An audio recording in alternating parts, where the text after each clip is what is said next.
All right, we're live. Bobby, how are you? Hello. Hi, everyone. Finally, I see you in person. That's just amazing. I've No, been I'm hearing sorry. your voices, your voice Yeah, for it's better. It's better. so many weeks. It's like Clubhouse, right? Sometimes you really never know the other persons after the No. voice. What do they look like, right? People have no idea. Yeah, This is it. yeah. This is it. Sorry. Yeah, it's Sorry, better. ladies. better This is better all I than can better than my imagination. Yeah. Okay, so today we're very fortunate to have Bobby to be my guest. My name is Ching Juhl. I have been doing this 1-to-1 or 1-to-5 or 1-to-6 interview since lockdown, since March 27 last year. So Bobby today is my 103 guest episode. 103 is the lucky 103. number. Thank you, thank you. Everybody knows. So yeah, Bobby is a Canadian and he's in Toronto right now, right? I am locked Yeah, down. lockdown. Locked down in the city. Yes. So I like to read a very short biography of Bobby. Bobby Uh-oh. Del Rio is a rapid Hollywood actor, writer, and director. Most recently, Bobby wrote, directed the feature film The Market, signing a distribution deal with is that called Parallel? Yeah. Parallel Universal Pictures during quarantine. The film is currently available on Amazon Prime in the United States and United Kingdom, Vimeo on demand in Canada. Hmm. Bobby's play, Professionally Ethic, was a critical success at the 2017 SummerWorks Festival with Now magazine, including the play on lists for Outstanding Play, Outstanding Ensembles, and Outstanding Production. The play was previously published in the prestigious academic journal Canadian Theatre Review. Bobby served as creator and showrunner of IRL, the series, sold to Bell Media for television broadcast. Bobby also directed the short film Dusk, nominated for a 2020 Leo Award. Bobby has become one of the top film moderators on Clubhouse. He is the ass kicking moderator. I added that. Curating many influential I was like, rooms. that's kind of my bio. I never said. He curated many influential rooms in Hollywood. Yeah, hi, welcome, Bobby. How are Hello. you? Hello. I'm very serious. We're going to have a very serious conversation today. Yeah, so thank you for being with me, being with the Juhl Media, being with our audience. So tell me a little bit about, I usually like to ask my guests like a little bit your background, like where were you born and who are your parents. Oh yeah, sure. Okay. It's actually not, I mean, it's not that complicated. I was born in Toronto. I'm half Chinese, half Italian. My mother's Chinese, my dad's Italian. They met in Toronto. Then we moved to the Bahamas when I was a baby. So I lived there for 4 years. Then we lived in London, Ontario. My dad went to law school at Western. And then we moved back to Toronto when I was like 9. I'm now 43, even though I look 11 because I'm fine. And I've been here ever since. And then I had no desire. I was just like, all right, I'm going to live in Toronto. And then Clubhouse happened. And now I have an agent in Hollywood for writing and acting. And I have all these projects in LA. And I'm like, I don't know what the hell is happening, but everybody seems to know me on Clubhouse. Every room I go into, they're like, Bobby. I'm like, who are you? But hi, nice to meet you. It happens all the time. It's crazy. It's cool. Yeah. People are generally pretty nice. Some people are mean, but I would say like 98% of people are really nice. So it's good. Mm-hmm. Right. So what we're talking about Clubhouse right now already. I was just wondering, when you first get on, did you have any expectations? Like, what were you thinking when you get on? No, I know. So my friend Hiromi, I've known her for, I don't know, 25 years or something, right? Like I've been in the industry since the 90s. Yeah. And so I literally I was posting on Facebook all the time. And you know, I had like a pretty good, I thought anyway, pretty good following. I have like maybe around 3,500 people, and I've built that since, when did Facebook come out? 2009. So it's like, what, 12 years or whatever. It's kind of a lot of people. I was like, all right, whatever. So I would just always post, and then my friend Hiromi actually on Clubhouse on Facebook was like, oh, you should join Clubhouse. You would be great at it, because she knows me really well. We've been friends for like so long. When was that? When was that? This was February. Oh. Like, I think she literally wrote that February 1st, because I joined Clubhouse February 2nd, I think. And then I was like, what the hell's Clubhouse? What's that? And then she posts a link, and I read it, and I was like, well, that sounds stupid. But like, I'm bored. Sure, I'll join, you know? And then it changed my life. It's crazy. It's like, in 3 months, I just today hit 9,500 followers on Clubhouse. Yeah. 9K. I saw that. I don't even, you know, on Instagram, I had 1,000 followers over the last 7 years. I was like, who cares? Whatever. And then in the last 3 months, that number went from 1,000 to 4,000. I'm almost at 4,000 followers today. And like, literally on Facebook, it took me 12 years to get 3,500 people. And on Clubhouse, it's been 3 months, and I'm going to hit 10,000 probably this weekend. That's amazing. It's like, I don't even understand. I'm like, all right. Yeah. Okay. I was going to make having a little game with you. Okay. Like, I've been in Clubhouse for just like 6 or 7 weeks now. 7 weeks. So I was gonna say, can you and I, we just do a little game? You're frozen now. Sorry. Are you okay? Can you hear me, Bobby? Yeah, you were freezing on my end. But, okay. We're both frozen. Your headphones are very cute. You're professional, but you're like a DJ or something, you know? Pretty good. Yeah. So, all right. So let's do a little kind of game. Okay. Let's just use either noun or adjective. Okay. Describe what exactly Clubhouse is. I'm back in school. Yeah. Okay. So you start first. I have to start? Oh, I start first. I could start. Okay. Okay. You start. All right. It's your game. I don't know what to do. Intimate. It's intimate. The voice. Intimacy. Sexy. I don't know. Like, I don't know what I'm doing right now. I'll play. Voice. Mm-hmm. What else? Authentic. Yes, that's a good one. Yeah. Connection. Pandemic. Mysterious. Asian Italian.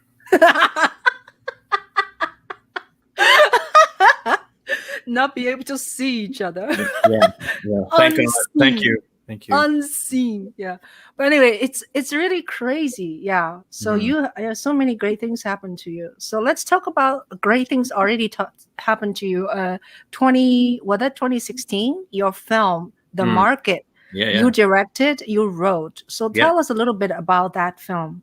Okay. So actually, the story of that movie actually goes back to 2008. Which was the subprime mortgage crisis. And I actually went to school at the University of Toronto for economics originally. And then I transferred to theater and then became an actor and all these things. But I would, you know, maybe it's because I'm half Chinese. I don't know. I did all the math, you know, like accounting, like economics. And I was like a top student, right? Like in my school. So I went to U of T, which is one of the best schools in Canada. And then I studied economics, but I was very bored, right? Anyway, but I always like understood economics very well. So when I became a playwright, I always had wanted to write something about the stock market, but I never tried. Like I tried a couple times and it failed. I never had the right thing. So I was just like, I put it off, but I always thought about it. And then the subprime mortgage crisis happened. And then I was doing all this research about bond traders. And I just learned from watching documentaries and reading books and podcasts. I had no intention to write a play at that time. I was just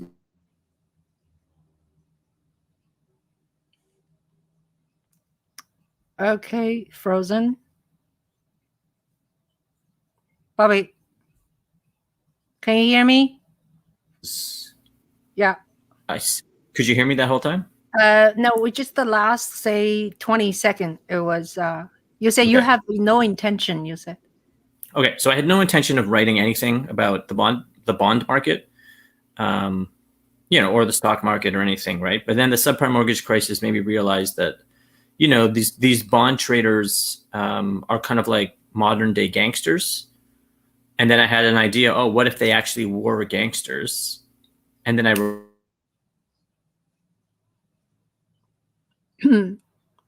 Frozen.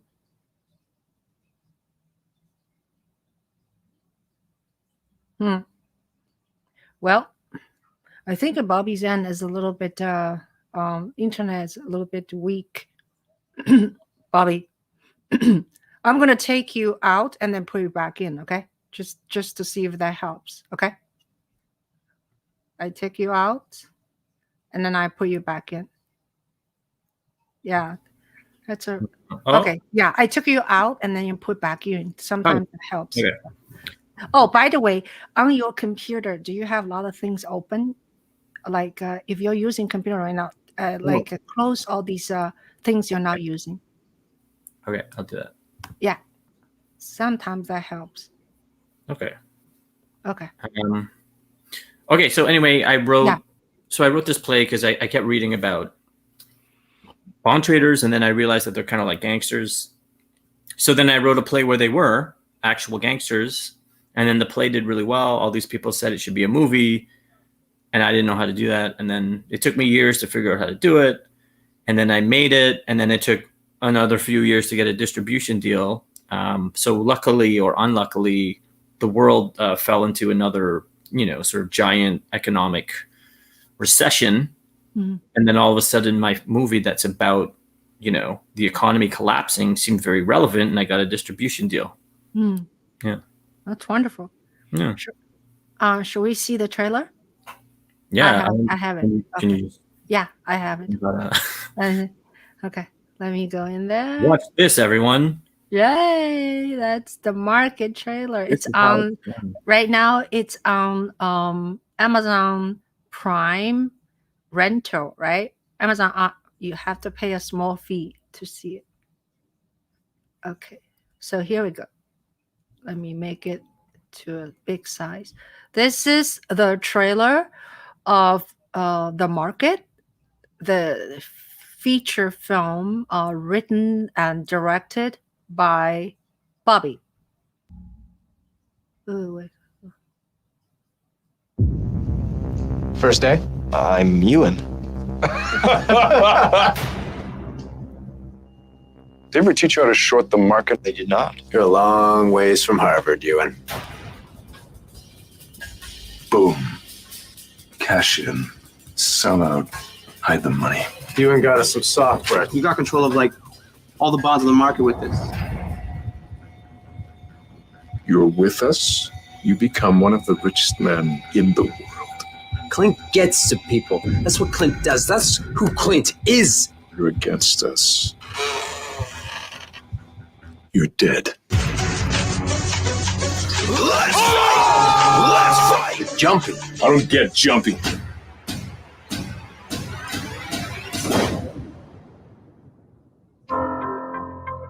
Easiest $14 billion you ever made. Cool. Hey. Go back. Yes. All right. Let me stop this and bring you back. Hi. Whoa, I'm back. That was great. Back the audio was so crispy. Yeah, we had the final mix was done by Daryl Bennett, who's one of the best post-production artists in Canada. I see. Yeah. I see. Yeah, sound is so. What they say when you have an audio is worked down. It sounds like a real movie. That's what they some documentary people. But my film is not sound is not done yet. So. Oh, I had to redo it from scratch 3 times. Really? Oh Yeah, my because I didn't God. know what the hell I was doing. So the first guy we Oh, hired had no idea, but I didn't know he had no idea. Like it took years. I just made so many mistakes, but I learned so much. yeah. After. Yeah. Yeah. So now you wrote it, you directed, and did you now want to star yourselves, or you just want to concentrate on other media?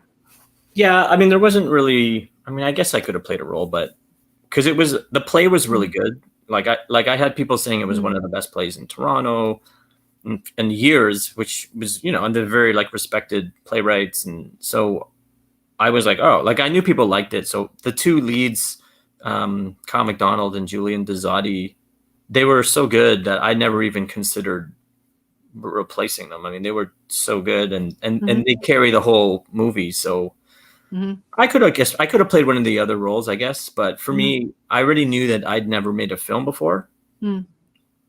So I definitely wanted to concentrate on directing because there was a lot to learn, and I'm glad I did because I learned so much. I made a lot of mistakes, but to be honest, the movie's done like pretty well, like in terms of audience response.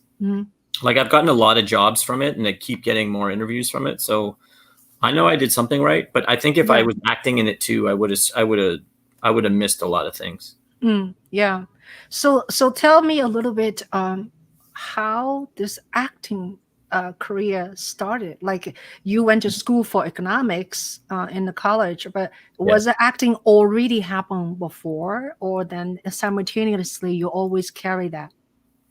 Yeah. So I mean, just my earliest memories of school, like I was always acting on stage in plays. And I don't know. In my mind, I was 6, maybe I was 9, maybe I was 11. I don't really know. But the first memory I have is playing a woodchuck in a play, Wally the Woodchuck. and then I was hooked. I don't know. To something about being a woodchuck just worked with me, I guess. And I was What like, is a what is a woodchuck anyway? It's an animal. It's like a beaver. Oh, okay. I don't know what the hell a woodchuck is, but I was one. Yeah. I transformed into a woodchuck, and I just, even every time in school, I remember in grade 5, like my teachers would always I was always the star of the play, or at the assembly, they'd always get me to read I don't know, like, welcome to the assembly. Like I was just always, people were always asking me to. And in high school, I was always the lead in the drama club production. It was always for fun though. But I loved it. And, when I went to high school, like I ended up getting the performance award, which was like the acting award for all of high school. So I was always I always loved it, but it was always just fun. So I kind of just did it. And then I was like, okay, well now let me get to work. Right. So, I got like the highest marks in math and economics and accounting. Like I was, a 90s kind of student, right? Asian, Yeah. My grandfather wanted me to be an engineer, Yeah. So I never really considered acting as like something I could do. But then at U of T, I would skip classes because I got really depressed because I was so bored. But then I got cast as the lead in a couple plays, and I would show up early for rehearsals and skip the whole day of economics and accounting. And I was like, there's something there. Yeah. So then I auditioned for this program. I got in, and then I basically became the star of the program immediately. I started getting cast in American movies for HBO and the USA Network. I ended up having a documentary done about me as a playwright while I was still in university that aired on Bravo, on television across Canada. And I just was successful immediately. Yeah. And that basically hasn't stopped. And it's been almost, I don't know how long it's been. Like I was getting paid to act when I was 16. So it's been like 27 years that I've been getting paid to make art. That's wonderful. That's wonderful. So, was your mom is Chinese, your dad is Italian. So how they feel about your accomplishment as an entertainer?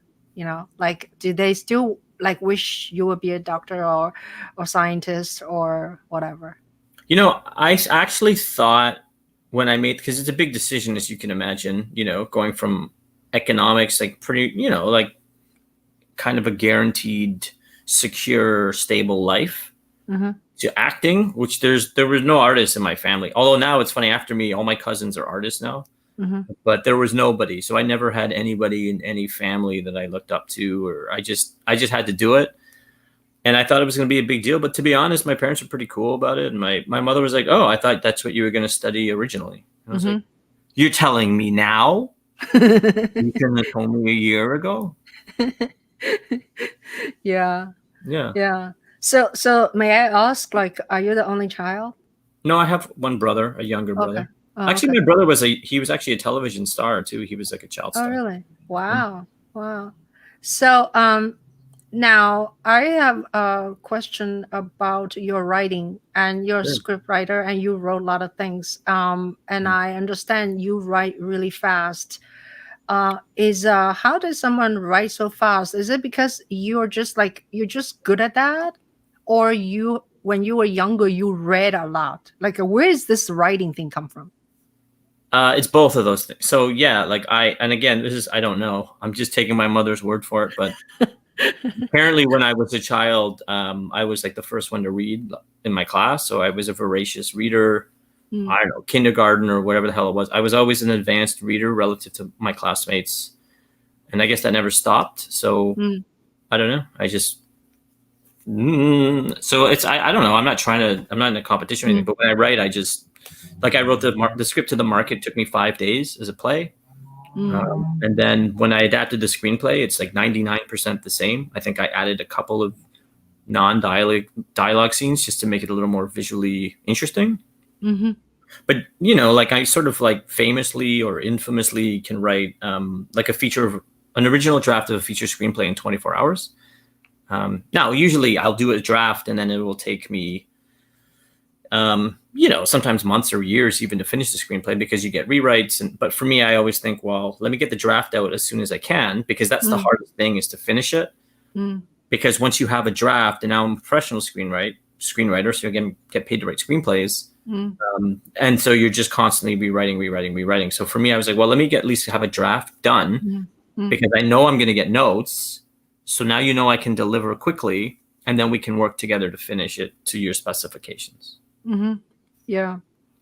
So talking about the market, it's kind of still a myth for me. Like, say someone says my film is on Amazon. So can you walk me through the sort of normalcy of a film when someone made a film and then they go to a film festival? They apply for a bunch of film festivals, right? Yeah. And the goal of film festival is to let people watch their film and perhaps getting picked up by some distributors. Yeah. What else? So I used to actually work at a film festival called the Real World Film Festival in Toronto, which it's actually the biggest multicultural film festival in Canada. So it's actually a very significant festival. So I was the Canadian feature film programmer for 5 years. So I know a lot about film festivals. So here's what I think about film festivals. I think that a lot of filmmakers think what you think, which is like you go to a festival and you kind of show it. And then hopefully somebody's like, you there, I love it. Here's money. We're going to make you famous.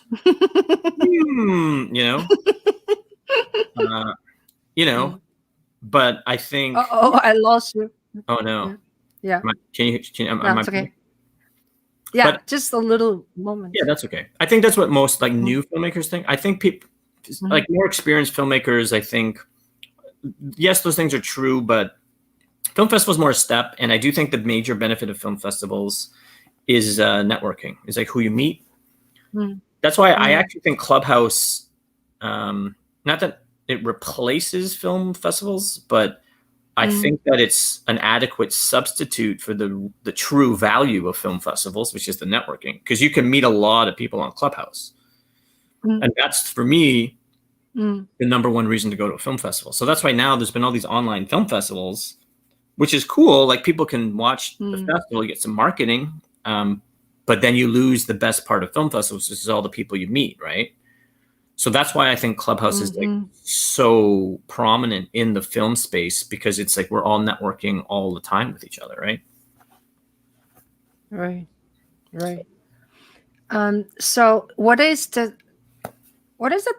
dynamic of being picked up by Amazon? Like, how does that work? Like, Right. can you really make money when people watch your film? No, not No. really.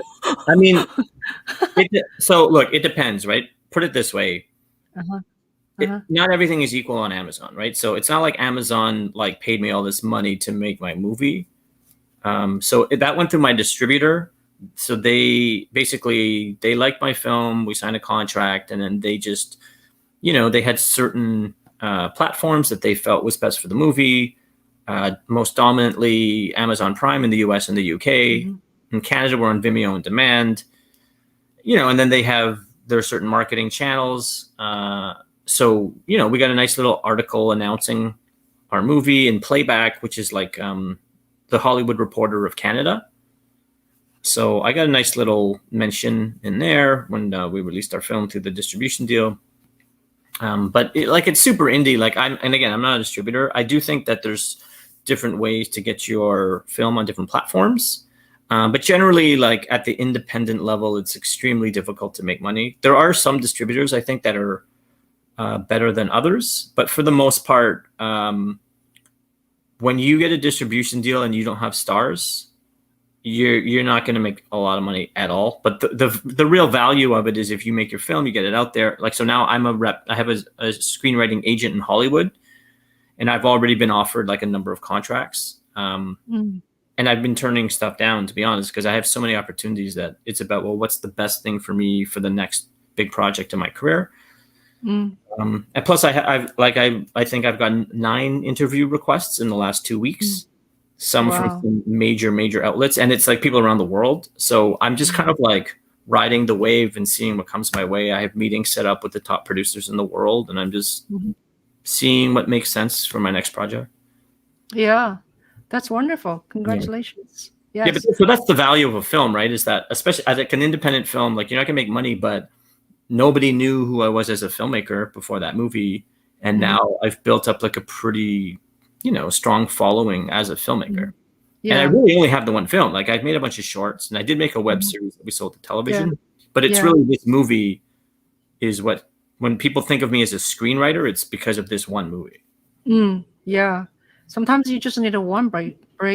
What is it called? Break. What's the word? And look, the film, I made it years ago, and it went nowhere. I would email it to people, and I got like 15 to 20 jobs. People they really like the film, and they're like, oh, you could do this, you could do that.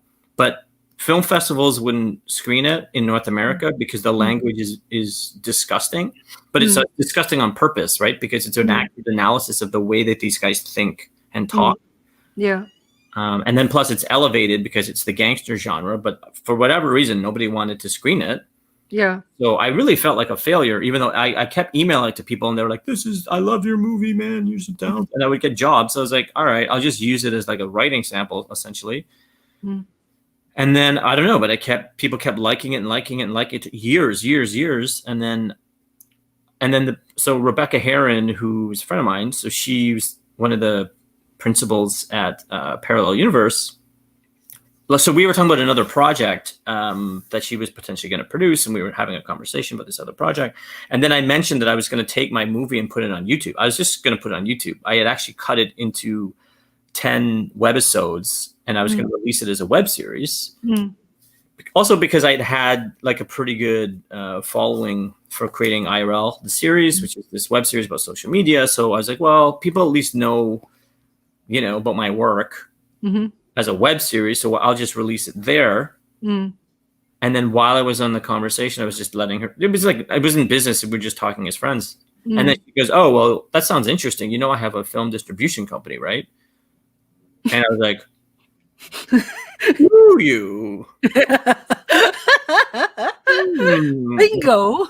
Yeah, no, and I sent it to her, and she liked it, and then I got a deal a month later. It was pretty cool. That's wonderful. Yeah. That's wonderful. And on Clubhouse, I think I remember I was asking you about my film when you in Toronto. It's called Toronto Documentary Film Festival, and you say you never heard of it. Probably it's a Yeah. small festival. Yeah. Yeah, But not you to be know what? rude, but I don't. Well, But I know, there's but like 200 festivals. Yeah. Toronto actually has one of the highest number of film festivals per capita in any Yeah. city in the world. Yeah, there's so many names. But Bobby, they actually, you need to know that actually, maybe for your friends, they actually did something really special for me and my film. Okay. Well, maybe it's because I won. My film won the best documentary feature. Okay. They made a 13-minute video. The first 2 minutes is the trailer. Then they put 8 audiences comment all together. Wow. Their audience. I think these audience probably they are juries. I'm just guessing. Okay. That never happens. So what happened to you? Never happened to anybody. That's amazing. So awesome. So I've never even heard now of it. this video is on my Instagram, on my profile. People click on, they can see that video because all 8 people, right? First of all, they're not Americans, they're Canadians, and they don't know me. They don't know Yang Gan. They don't even know Andrew Yan, but their comments are so complimentary. It was But we have a big Asian population in Toronto, so that kind of film would do very well here. I could see that. Oh yeah. Oh, okay. Yeah. So it makes me cry when I see that video. They Wow. made. So Well, anyway, don't cry. We're live, so keep it together. Like keep it together. Right. So now I have a question for you. Yeah. When I hear you on Clubhouse, several times. You have this thing. Tell us your Clubhouse. When is your house, your club? Okay, so I have a club on Clubhouse. It's just my name. It's just Bobby Del Rio. I had a better name. Like I had this cool name that I was going to make my club, and then they said it was too long. And I was like, well, so I kept trying to do variations of that name, and they were like, nope, too long. And I got frustrated. I was like, fine, just Bobby Del Rio. That's my name. Yeah. Is that too long? Is that too long, Clubhouse? That's your brand. Like, what are you gonna do? Like, not use it? So, but actually, it's actually helped, I think, because it gives me more name recognition. Yeah. And I have five weekly. You do it on Friday, right? Well, I have five rooms every week through my club. Oh. Okay. Yeah. Okay. Yeah. Okay. So I have on Tuesdays I do Italians in Hollywood, and then Fridays where I always see you. It's called Film TV People Who Get Shit Done. Yeah. And then Saturdays I do 2. There's debunking Asian stereotypes and men supporting women in film and television. And then on Sundays I do international film financing. Okay, so all of them is under one club, which is your name. That's okay, right. Very smart, very smart. So I met you one of them. I don't remember when. It was like you were so ass kicking. You're like, hey, I just want to offer.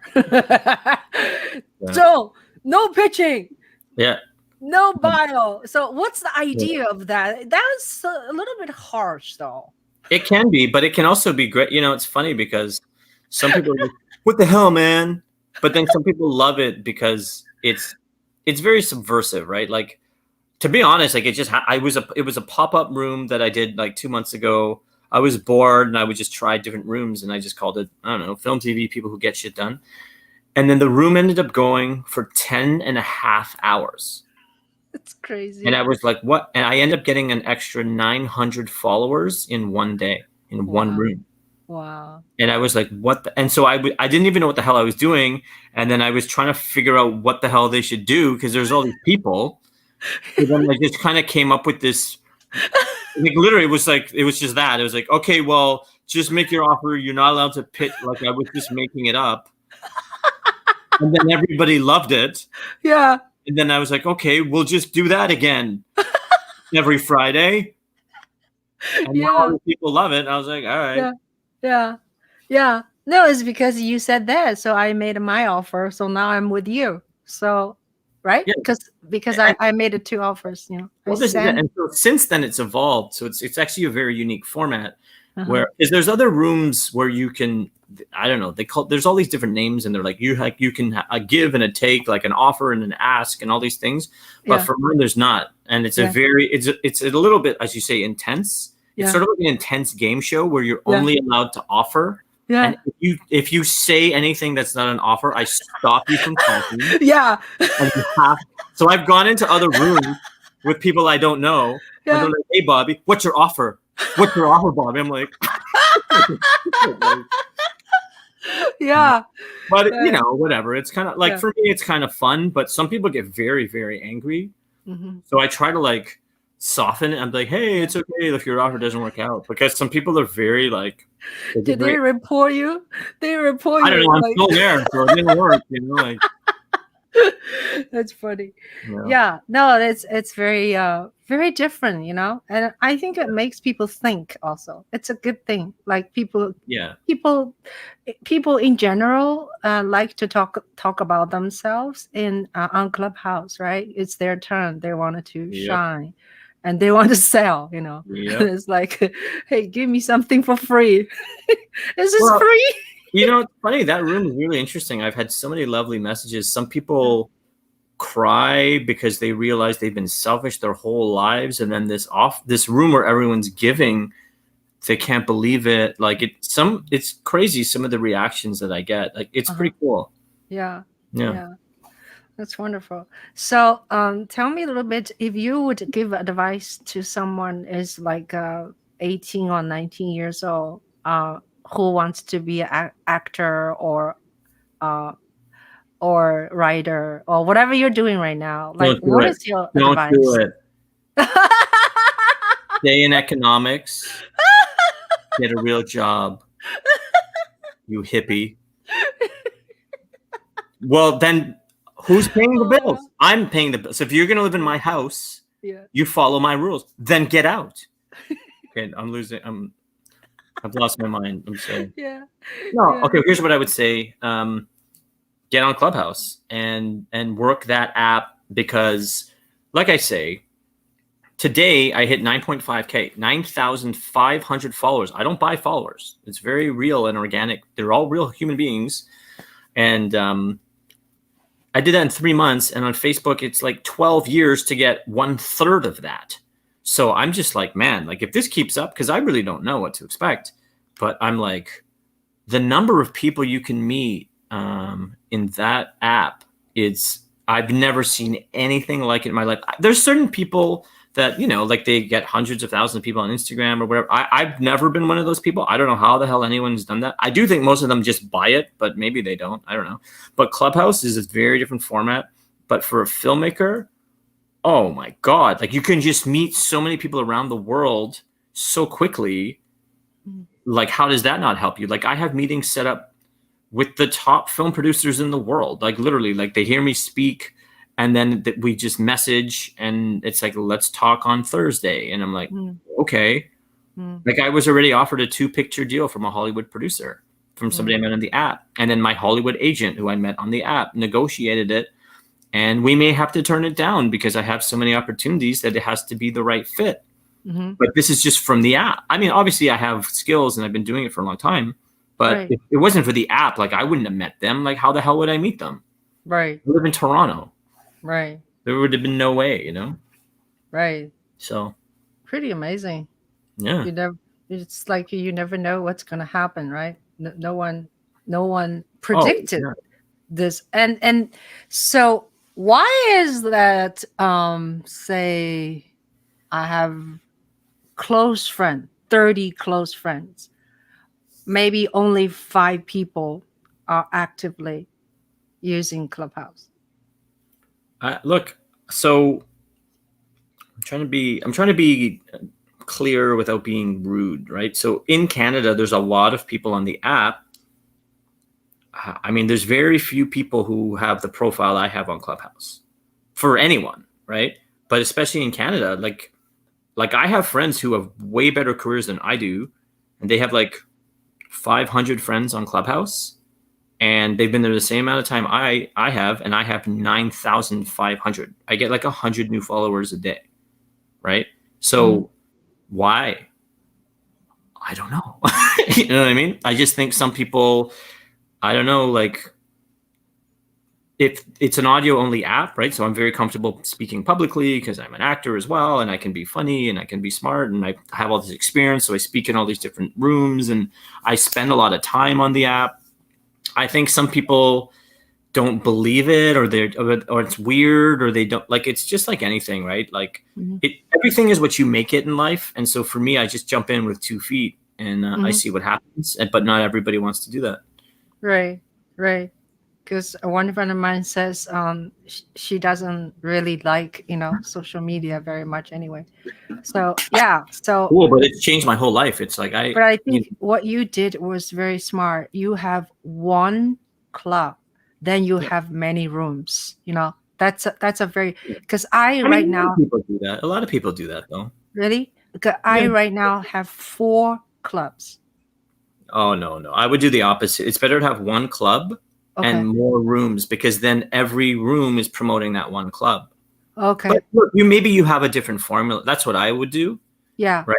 Because when I first joined the first club I said, it's called Tell Me Your Viola Jokes. So it's about viola jokes. Yeah. About music. Funny way. And then second one is the iPhone. I do iPhone video production on Friday. What I would do is I would, and I say you can copy me, I don't care. Like I would do in clubs under your name. Okay. Right. And then every room through that club. I see. And then what it does is every time it's promoting your name. Yeah. And your club. Yeah.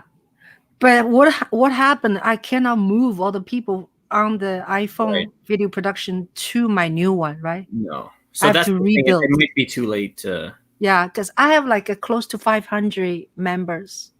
Not as big as you. Look, maybe it's better, right? You'll have all these. It's, I don't know. Put it this way: you can have one company with a bunch of different products, or you can have a bunch of companies with one product. I mean, I guess it depends what kind of following you can build.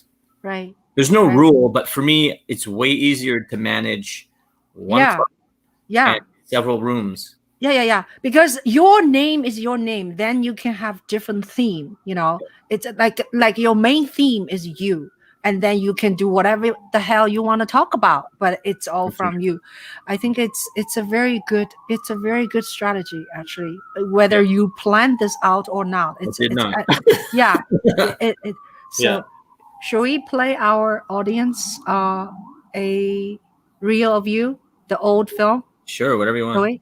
Oh, okay. So let's do that. It's this one. Oh yeah, my old demo reel. Yeah, that's an old one. We'll see Bobby when he was younger, and he was like. Oh, where's like this? Can I help you? Oh, hey Walter, how's it going? Good. You want to go for sushi? Sure. Okay, I'll meet you there. Oh, by the way, a funny thing happened on Saturday. What? Well, after the meeting, I went to get my bike, but you locked your bike to my. So I couldn't leave. I locked my bike to a pole. Yeah, the same pole where my bike was, but your lock went through my brake line, so I was stuck. Brake line? Yeah, that stringy thing. I know what it is. I don't think I did that. It's no problem. I just waited for you to go. But I checked. I always do. Walter, it was an honest mistake. You probably didn't even notice because the brake line was so thin. No, I locked my bike to the pole. Why don't you believe me? Because I didn't do it. Yes, you did. No, I did not. Are you not getting to enough meetings lately? Excuse me? I'm just saying that. B. Yes, you did. No, I did not. Yes, you did. That doesn't look like you at all. Oh, really? Okay. Yeah, this looks like you. You stole it. No, I did not. Someone attached their bicycle to mine. What if someone took away your bike? It would never happen. I always lock my bike to the pole. Just give me the hammer. Only if you take it to the police.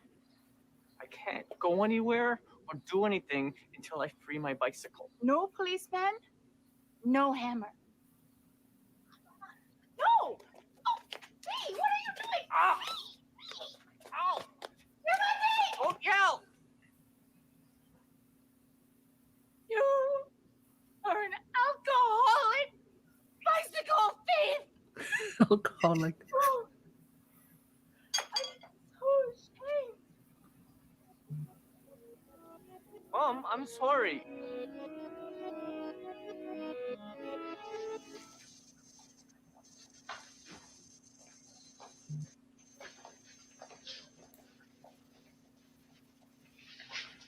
Oh, yeah, nice to see you too, Bobby. Thanks for coming in. No mirror time today, dog. Have a seat.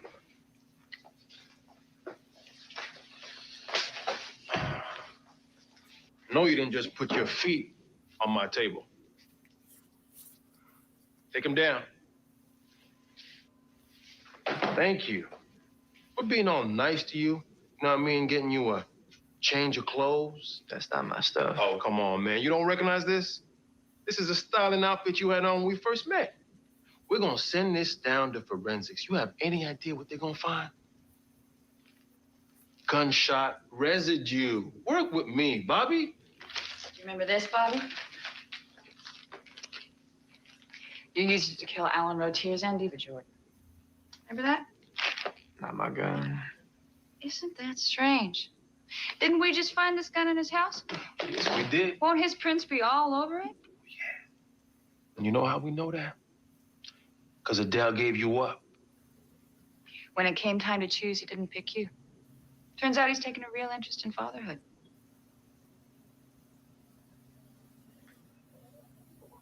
What up? What up?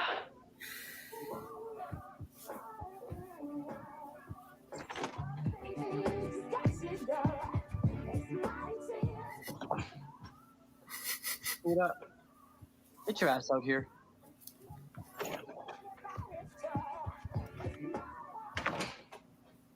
What's up with that? It's a teacher. Just kissing. Promise me, man, don't say anything. Mom will kill me.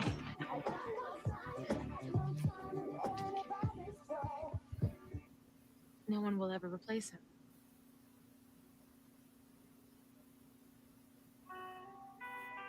That's great. A couple more insert shots inside. We're done. All right.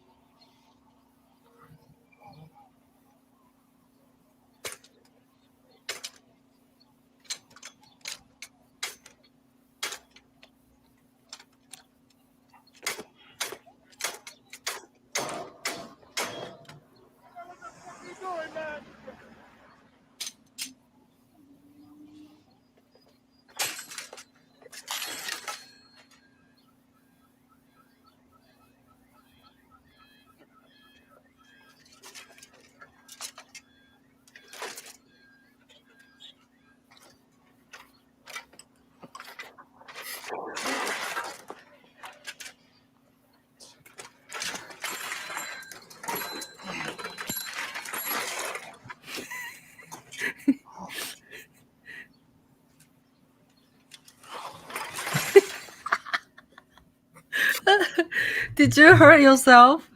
No, it was fine. No, it was It funny. was very weird. It was very weird. It was fun though. It was fun. Yeah, I mean, Yeah. Wow, it was a while ago. Damn. yeah, that was when you were younger. Oh, Yeah, it's so pretty cool. Pretty cool. pretty cool. So, yeah.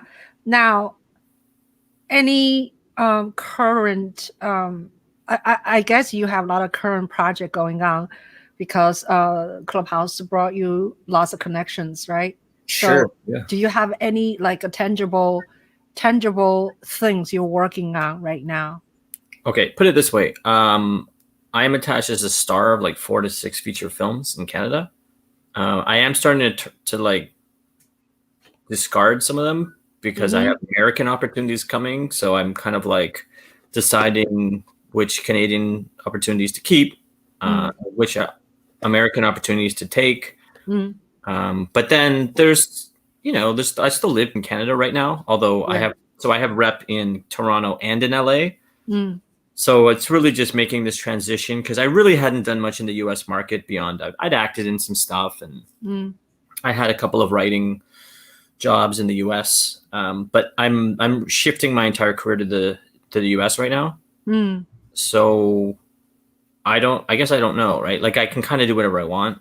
So I'm just deciding what I want to do, but I don't have like the next thing. Also, it's the pandemic, so I stopped auditioning on purpose because it's not. I don't think it's safe in Toronto, even though there's all these COVID protocols and everything. But I don't trust anybody. So, and I don't. I have I've been in the industry. I've been acting for money for 27 years. Okay, so I'm gonna keep acting, so I don't need to just act. I'll just wait till it blows over, which hopefully will be this summer. It sounds like it's pretty close in Toronto finally. And then I'll just start acting again. But right now, my focus is the United States. Yeah. So do you see yourself moving to US? Like, I guess you wanted to move to Los Angeles? I think so. I mean, I don't necessarily have to, but that is the plan. I have an immigration lawyer, and we're building a package. And look, I have over 350 pieces of press. Oh my God. And that was before, right? So, 9 interviews in the last 2 weeks, and there's going to be more. Like literally somebody just asked me to do 3 interviews on camera. Yeah. So it's just every day there's new opportunities. So I'm just kind of going with it. And, but yeah, right now the plan is to move to Los Angeles. But also I'm also mostly a writer, although I act as well. So I could just like live anywhere. And I have agents in Canada and the US, and then just shoot wherever the project is. So it just depends. But right now the plan is LA. Yeah. Yeah. Wow, that's amazing. That's amazing. You have so many opportunities and so many things in front of you. That's great. Crazy. I don't even know what to do all these. Like every day there's something new, and I'm like, okay. Yeah. Like I'm grateful for everything, but it's just weird. I've just never experienced anything like this, Yeah. And one thing is really amazing you do also is you exercise almost every day, right? Oh yeah, I was working out, and then we did this, and I still have a few more exercises. Wow, that's great. Do you go to a gym or you just do it in your own? I did. I used to, but all the gyms have been closed in Toronto for 6 months. Yeah. That's why you keep such a good shape. So well, I was in better shape before, but I'll take it. Thank you. Thank you. 27 years old. Actually, you are only 11. Only 11. And it's interesting. I heard your interview with what's this guy's name? Sorry, I forgot. I don't know. There's a lot. The African American. I think Lester Green. Lester, yeah. I did that one. That was a great. That was a really good interview. Yeah. Well, he's a great guy. Great energy. Yeah. Honestly, like I have met so many, and again, I've been fighting for people of color for 2 decades, so I have a lot of friends from all different cultures, but Canadian friends, right? So I have made so many African American friends on the app that I just love, man. That community, there's so much love in that community. Yeah. Some of the best people I've met on Clubhouse are in the African American community. I just love it so much. Yeah. The first person I met and kept having a very good relationship, working relationship, is Darian. Oh, I love Darian. Juhl. We're on panels all the time. That guy's solid, super genuine. He's hilarious too. Yeah. He's awesome. Yeah. So he's been with me on every iPhone production. Nice. iPhone, video production. He's and I also said hi. I would love that. I will see him all the time. But. Yeah, and one of the little I would like you to just pop in and pop out. I know because you do your thing at 12 o'clock. I do 100 hours. I'm a moderator. Yeah. Now 50 to 75 times a week on Clubhouse. Really? Do you have time to go to the bathroom? No, you bring your phone to the bathroom. Now, look, to be fair, like sometimes what I do, because I like to support smaller rooms too, because like literally this morning I was in a 400 person room, and then I was in a 75 person room, and then I'm technically in a room right now. With, 150 people or whatever. Yeah. How many people are in that? 182. That's pretty good. Oh, okay. But then it's like someone will ask me, and depending on the topic, like I'll go in a 10 person room. Because I like to support other rooms as well. But I'll maybe I'll give them 15 minutes or 40 minutes, and then. But I don't know. It's definitely getting to be a lot. I get pinged every minute. Oh Every yeah, I'll minute. ping you Yeah. too. I There's never a ping meeting. you. But you know what? When you have such a big follower, when you go to a room, people will follow you.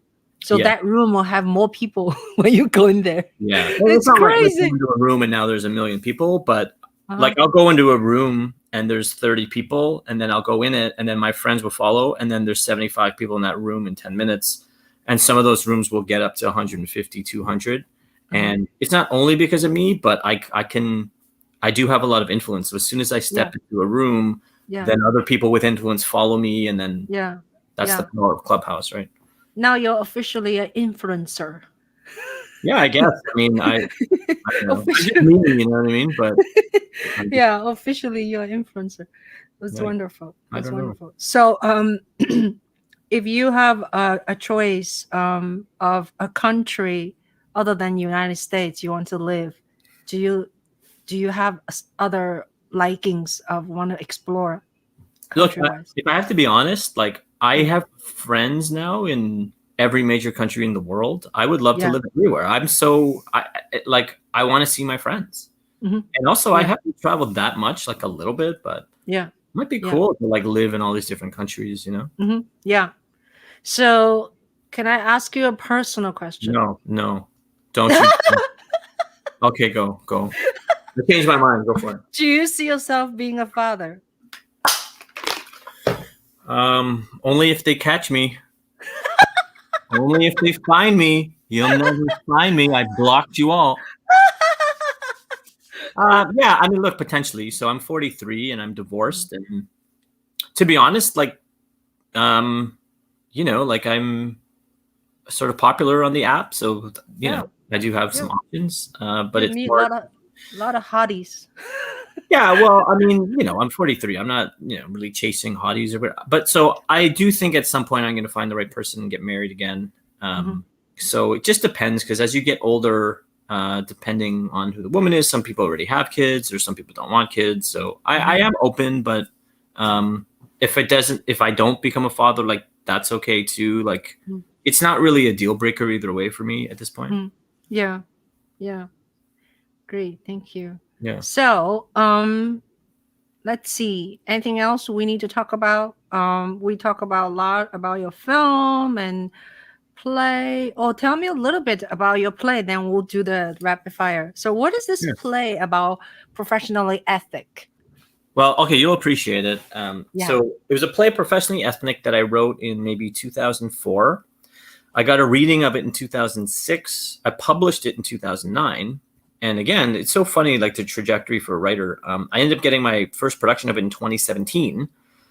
And then I did it again, and it was a hit at this SummerWorks festival. And then you read, whatever, it was like one of the hits of the festival. We got all this press, all this stuff happened. But the play is it's pretty cool. It's very relevant now. So it's about multiculturalism, but specifically it's about how multiculturalism is exploited. And so like certain actors of color, it's like we're forced to play stereotypes so that people can exploit the audience. So there's a lot of money actually right now for multicultural content, but the stories aren't necessarily authentic. So you have people who are kind of like just turning people into stereotypes to make money. So the play is kind of making fun of that, but it's actually very political, but also very comedic. It's very critically acclaimed, so many great reviews all across North America, actually. Yeah, it did really well. Actually, I've had conversations about turning it into a movie. So there's been a couple people interested. I don't know if those are going to happen, but to be honest, like, I mean, my career's blowing up. I've had a major career in Canada my whole life, but now internationally, like, so actually I'm going to get my first reading of my theater work in the UK. I just heard that 3 days ago. So in England, they're going to do a reading of one of my plays. And so everything is happening for me right now. I'm just kind of going with it. Yeah, that's great. But yeah, I do think that would make a good movie though, or a television series, because it's a very, very relevant topic about multiculturalism, but also being authentic, right? It's like you have to give people of color opportunities to tell our own stories. Yeah. So how many characters in this play? How many main characters? In that play, there's only 4. I do think for a movie or a television series, I'd Okay. have to expand the universe. But Yeah. yeah, there's 4. And actually in the production, so we did 2 productions, but in the second production, which was the high profile media production, I played the starring role. So I don't know if I would play that in a movie or a television show. But you know, it was a very powerful experience, you know, and also it's the SummerWorks festival, which is, I don't know, it might be the most respected theater festival in Canada. It's certainly up there. But they did this cool thing where we would do the play, and after every performance, they curated like a 30-minute political discussion about multiculturalism in the arts, because it was like all themes that are presented in the play. So we had some very, very high level political conversations after every performance, which I thought was pretty cool. So, yeah, that's wonderful. So how is in Canada, in the United States, we have these Asian hate cases. Are there anything like that in Canada? Yeah, it's the same. I mean, it's Yeah. unfortunate. I think maybe it's a little more muted in Canada because I think the Asian population of the United States is like 5%, and the Asian population in Canada is about 17%. So we have a lot of Asians in Canada, especially in British Columbia. But we have a lot in Toronto too. There's so many Asians in Canada relative to the United States, percentage-wise. So, but with that said, because there's so many Asians, there's also like many people who can find an Asian to harass or beat up or bully. But then also there's a lot of Asians, you probably want to do that because then we're just going to kick your ass kind of thing.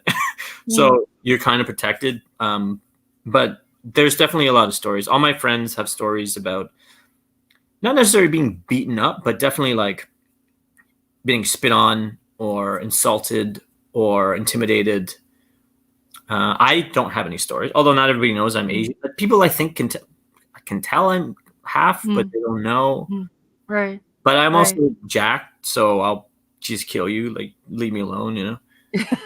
Because to be honest, I find like it's usually like younger women or elderly Asian, you know, grandparents that's who's usually targeted because they want to like just be racist and they want to pick on vulnerable people. Right.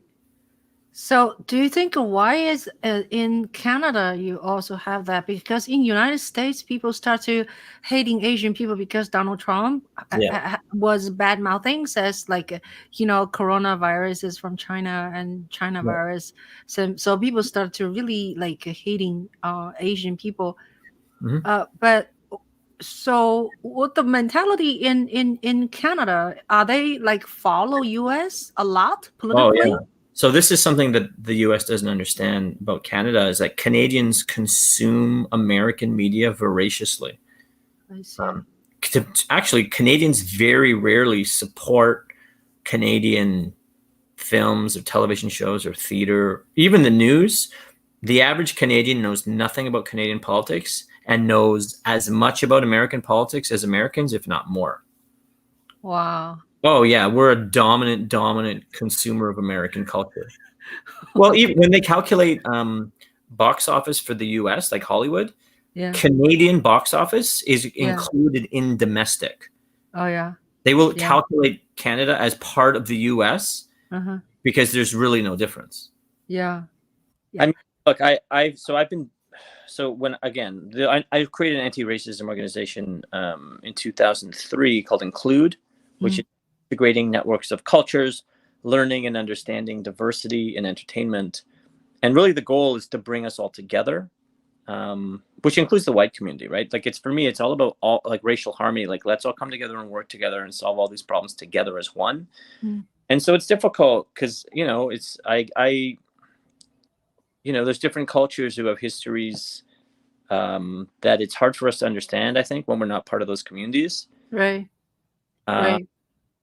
So I don't know. I never want anyone to die, you know? I know. Terrible for everybody. And I just wish it would stop, but I don't know if it's that simple, you know? Yeah.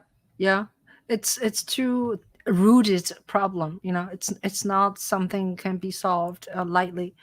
So let's do rapid fire. Okay. Rapid fire. Okay. Yeah. So, oh, but before we do it, thank you so much for being with me, Bobby, and thank our audience to be with us. And I know everybody's very busy, and please subscribe. I'm spending time with me. Or not on Clubhouse. Yeah. And please subscribe my YouTube channel. Bobby, subscribe my YouTube channel. And yeah, I have a pretty good YouTube channel. 4,800. Oh, good for you. That's really good. Yeah, I worked hard. Yeah. And on my YouTube channel, you can see my trailer of my film, the Yam film, and also clips of the film. Oh, great. Clips. Yeah. All right. So, rapid fire. What's your favorite color? Blue. Food, spicy or not? Spicy. Okay. What's your favorite alcohol beverage? None of them, because I don't drink. Really? Yeah. Although I am planning to go to Vegas and I'm going to get drunk every day. Oh, really? But I generally don't drink, actually. Can I go? Sure.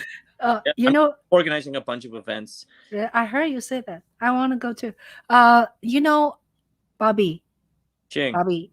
Ching. Tomorrow. Yes. Is my sobriety 100 day. Oh, congratulations. I quit drinking. I used to drink red wine every single day. Yeah. Was it like a problem, or you just decided to take a break? I feel like my memory is getting worse. Like I can't remember things. I dated a recovering alcoholic, so I'm very sensitive to those issues. I understand, like, that movie with the bicycle. Yeah. It was called Unlocked. Yeah. Right. Mio Edelman was the writer director. But I played a recovering alcoholic in that movie.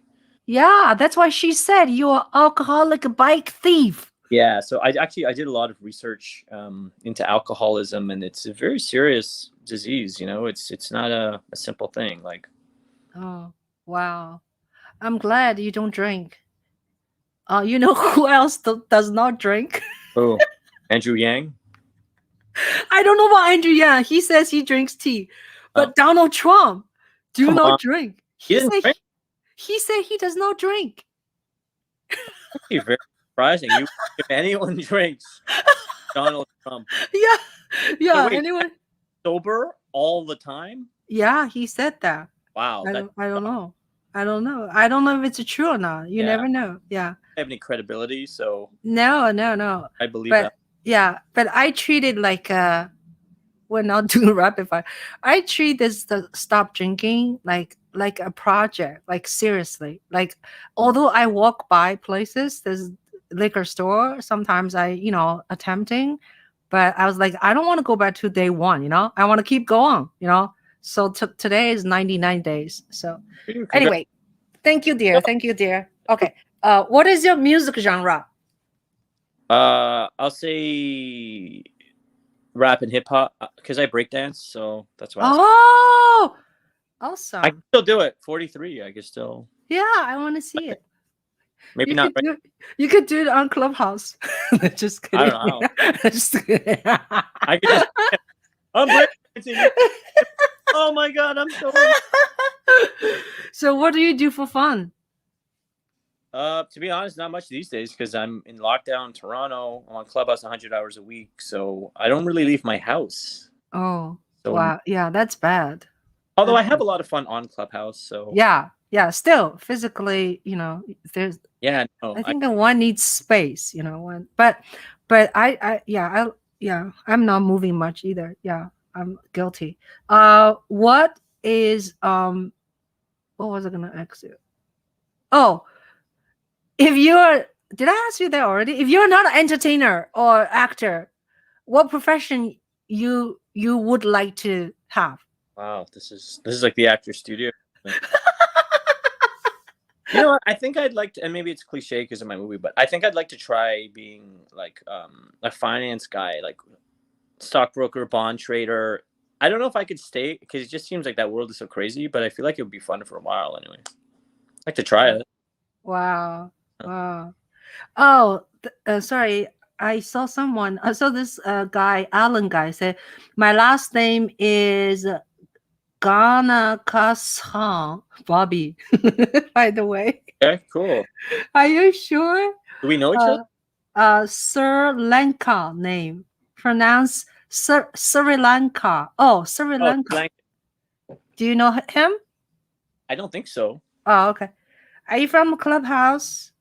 I told you not to touch it. Anyway, let's continue. All right. Okay. So if you won lottery 25 million tomorrow, what would you do with the money? I know exactly. I've actually thought about this. Really? Well, because I'm in an industry where, to be honest, like you can get rich on the right job, and I'm having really like high level conversations. So, what I would do is very simple. I would buy the most sensible property that makes sense for my lifestyle based on the paycheck, cash, because I don't want to pay any interest, and then I would invest every other dollar. I wouldn't buy anything else. Maybe I would go for dinner once. I'm very, very conservative, right? Because I don't know if it's Chinese, but I studied economics and accounting, and so for me, I live debt free, and I calculate the opportunity cost of every decision, right? So I'm very, very financially prudent, and I do not waste money. That's sometimes cool. it's a little anal. Like I'll walk for like an hour to save $4. Like I'm a little cheap, to be honest. Okay. But even if I had like $1 billion, I would be exactly the same way. Yeah. That's good. That's a good habit. Money spent habit. Yeah. That's wonderful. One more question. Go for it. Coffee or tea? Neither. I know. Really? I'm kind of boring, to be honest. Like I don't. Boring. I'm boring. The world knows. What would you So, seriously, what are you doing? Nothing. Nothing. You just drink water? Yeah, I have a friend who's trying to get me to drink more water. But I drink a lot of vitamin juice. Like I take like whatever. There's these two things called veggie greens and phytoberry. It's like antioxidants plus like fruit and vegetable substitutes. I'm constantly, they're like 6 servings in every kind of shake, and I'm drinking that all the time. Oh, wow. So I'm always getting as many minerals and nutrients and vitamins in my body as I can. Do you take pills, vitamin pills? I do multivitamins pre-workout, but that's not often. Yeah. There's so many nutrients and vitamins in that shake, and I'm just constantly drinking that shake like all the time. So. Wow, that's wonderful. Do you cook meal for yourselves? No, I mean, I do, but I kind of suck. So basic things like chicken and rice. But if I don't want to misrepresent myself. No one wants you anymore, Bobby. If you want a good cook, swipe left on me because I'm not your man. Disappointing. Learn. Yeah. I will honor and treasure you, but I will not cook for you. Yeah. Well, you'll find an Asian woman can cook, can wash. They're dating online, right? Yeah, I mean, it's like honestly, like Clubhouse, you can meet so many people. It's crazy. Yeah, but you don't see them though. You don't know how handsome. Well, don't. But everyone's Instagram, for the most part, is linked. Oh yeah. You're right. And, yeah, and then you just video chat, and then I'm not a woman, but you're a man. But that's fine. I'm still. Yeah. That's crazy. I don't really use Instagram that much, but lately I got so many people like wanting to be my friend. It sounds really strange because those people, they're actually not from Clubhouse. Oh. They somehow just see me on my Instagram and they just like start to text me. Yeah. I had a terrible Instagram account. I still think maybe it's terrible, but in 5 years I got like 1,000 followers. It was really nothing. And I've gained an extra 3,000 followers in the last 3 months. I gained 1,000 followers a month, and I don't even know what to do with all these people. I'm like, okay, I just post old photos, and I'm like, you like this? I don't know. Do you get people like message you, like say hi? I want to just say hello. Hundreds every week. Jesus. Yeah. Yeah. What do you do? You just ignore them? Find everyone. Well, if they try to sell me something, I usually delete them. But okay, a lot of people are kind of nice. They're like, "Oh, hey," I'm like, "Hello," you know. Yeah. Some people are, "Do you have time to read my script?" I'm like, "No." I'm sorry. Good luck. I say a lot of no. Good luck because I don't have time. You know. Yeah. But people mostly are pretty nice. So some people are mean, and they DM me very abusive things, but then I just block them so they go away. Yeah. That's crazy. Yeah. Well, so Bobby, it's great to see you in person, and hope to see you in real person. Where are you? You're in New York? I'm in New York City. Yeah. Okay. Upper West Side. Well, you know, I'm sure I'll be. I'm starting to work around the world. So if I'm there, Okay. Yeah. Please, let's hook up. Yeah. I'll treat you a vitamin drink. Now I can't. You know my weakness. You know. Usually people say, "I'll buy you a drink," you know, but not an alcohol drink. Look, it's fine. Just vitamins. Just vitamins. Okay, dear. I'll see you on Clubhouse, and thank you so much for being with me. And this is so much fun. You're so lovely. I appreciate it. Yeah. Thank you. Okay. All right. So, good night. Yeah. Good afternoon. Bye. Okay. Yeah. Wait, are you saying I have to go to bed now? All right. Yeah. I'm Andrew Young's mom. I can be your mom. So Andrew Young is 46 years old. Yeah. Oh. So yeah, I always joking with them. So thank you so much, Bobby. Bye. Thank you. Bye, dear. Bye, everyone. Bye.